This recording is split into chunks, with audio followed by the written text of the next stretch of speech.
আমি তখন হাসতে হাসতে আল্লাহর কাছে ভীষণ সন্তুষ্টি নিয়ে পৌঁছতে চাই। ইনকিলাব মঞ্চের মুখপাত্র জুলাই বিপ্লবী শরীফ ওসমান হাদির লাশ ঢাকায় পৌঁছেছে। তার লাশ বহনকারী বিমান বাংলাদেশ এয়ারলাইন্সের BG-385 ফ্লাইটটি শুক্রবার সন্ধ্যা 5:45টায় হজরত শাহজালাল আন্তর্জাতিক বিমানবন্দরে অবতরণ করে। এর আগে গতকাল বৃহস্পতিবার রাত 9:30টার দিকে সিঙ্গাপুর জেনারেল হাসপাতালে চিকিৎসাধীন অবস্থায় ইন্তেকাল করেন ইনকিলাব মঞ্চের মুখপাত্র শরীফ ওসমান হাদি।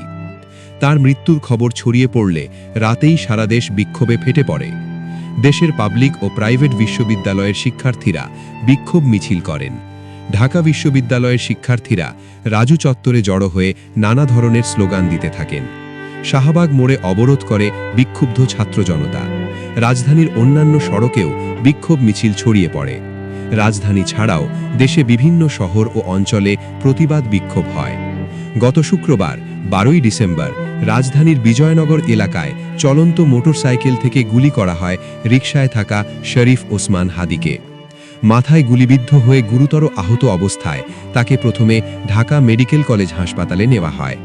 সেখানে প্রাথমিক একটি অস্ত্রোপচারের পর ঢাকার একটি বেসরকারি হাসপাতালে স্থানান্তরিত করা হয়। পরে উন্নত চিকিৎসার জন্য তাকে এয়ার অ্যাম্বুলেন্সে করে সিঙ্গাপুরে নেওয়া হয়। সেখানে চিকিৎসাধীন অবস্থায় গতকাল মারা যান জুলাইয়ের এই মহান বিপ্লবী।